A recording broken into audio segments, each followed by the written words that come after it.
resourceful in Vietnam. I don't like disorder in my room. Clean it up, Tate. Sit, yo. This is my class, Rodriguez. So well. You me, and you will suffer my wrath. Bullies Humiliated, the new teacher not knowing. He was an elite assassin undercover. Ridgewood High had a reputation, and it wasn't for academics. Every year, it swallowed new teachers whole. Some lasted a week.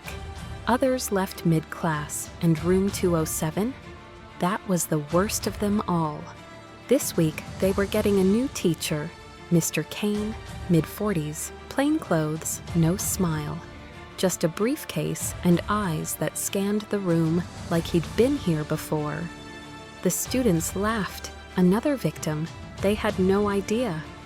Because Mr. Kane wasn't a teacher, he was an assassin, a former black ops agent known only in whispers, a ghost who took out cartels, arms dealers, and corrupt politicians.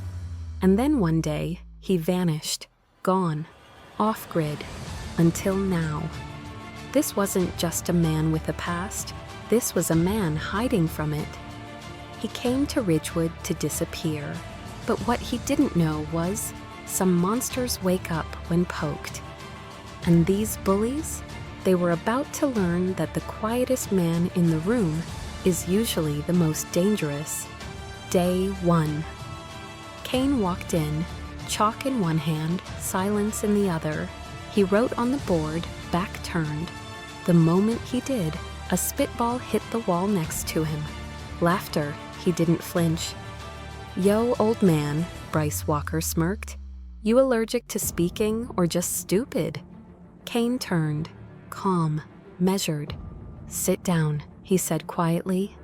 They didn't. Zach Dempsey crumpled a paper ball and threw it.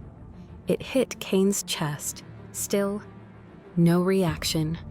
"You gonna cry, teach?" another voice called. Kane stood still, staring at the class. Not angry, not afraid, just watching. The principal, Mr. Graves, played by J.K. Simmons, peeked through the glass. He smirked. "Another one bites the dust," he muttered, walking off. That day, Kane barely spoke. He handed out a worksheet and let them laugh. But one student, Liam, noticed something strange.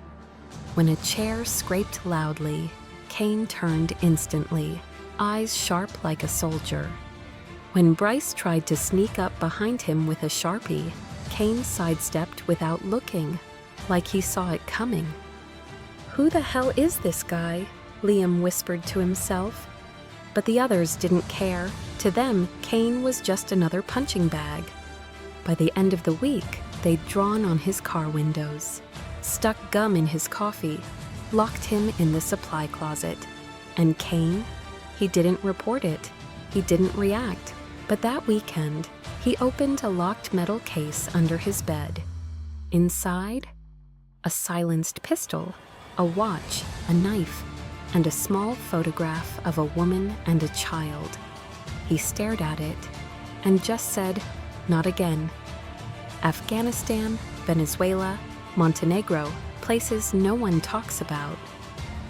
Kane used to work in shadows, in rooms where names were never spoken, only targets. He was precise, efficient, a ghost with a gun. But the last mission changed him. Too many bodies, too much blood. His wife begged him to stop. And when his daughter started asking why Daddy only came home at night, he left the life behind, changed his name, burned every file, moved to the suburbs. But instincts don't die, they just wait. Back at school, Liam watched Kane clean the whiteboard in silence. He walked up after class. "You used to be in the military, didn't you?" Kane looked up slowly. "Go home, Liam." It wasn't a yes, but it wasn't a no. Meanwhile, the bullies had a new plan. They took a video of Kane's house, posted it with the caption, old man lives alone. Let's scare him tonight." That night, they drove to his street, smashed a bottle in the driveway, threw eggs at his windows. Then the lights went out, the entire street. A shadow appeared behind them. Zach turned. "Who's the—" Before he could finish, the shadow vanished. Footsteps. Then silence. They jumped in the car, laughing, but one of them noticed something.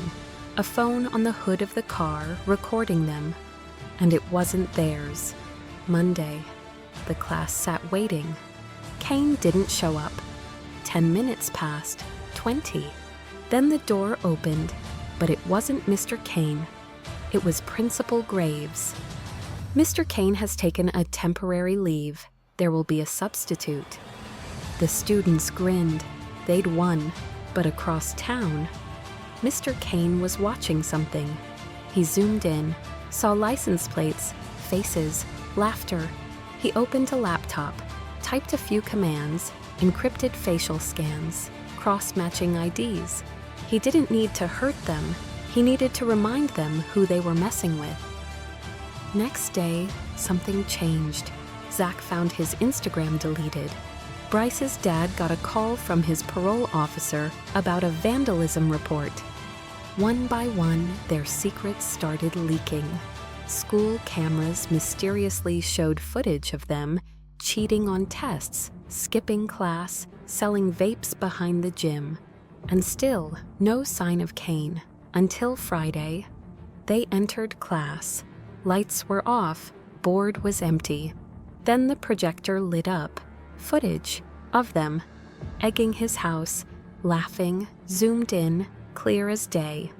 Then Kane's voice. "There's a line between boys and men. You crossed it. Now learn the cost." The screen went black. Kane stepped out from the shadows, wearing black. No books, no chalk, just presence and silence. Bryce stood up. "What the hell is this, man? Trying to scare us?" Kane didn't speak. Instead, he walked up to the desk, took a pencil, snapped it in half. "Do you know how many ways this can end you?" he asked softly. "Is that a threat?" Zach smirked, but his voice shook. Kane looked at him. "Sit down." Bryce stepped forward. "Make me." Before Bryce could blink, Kane stepped in. Quick twist, dropped him to the ground in one smooth motion. The class gasped. No blood, no punches, just perfect, silent efficiency. Kane leaned down. "I'm not here to hurt you. I'm here to teach you what real fear feels like." The room froze. One student clapped. "Liam!" That broke the tension. Kane stood tall again. "If you ever come near my home again," he said, "you won't leave it." He walked to the door, stopped. "And clean your damn graffiti. You're not even good at that." The door closed. Silence. Nobody laughed. The next week, the classroom was quiet. Zach showed up early. Bryce didn't come back at all. Liam stayed after class. "Why come back?" he asked. Kane shrugged. "Even assassins need to retire." He looked out the window. "For once, I wanted to teach someone before they broke." Liam nodded. "I think you did." He came to hide, but instead, he reminded a school full of bullies that monsters don't always look like monsters. Sometimes they look like quiet teachers, and if you're lucky, they only teach, they don't kill. Bullies humiliated the new teacher, not knowing. He was an elite assassin undercover, based on a story not yet told, but one you'll never forget.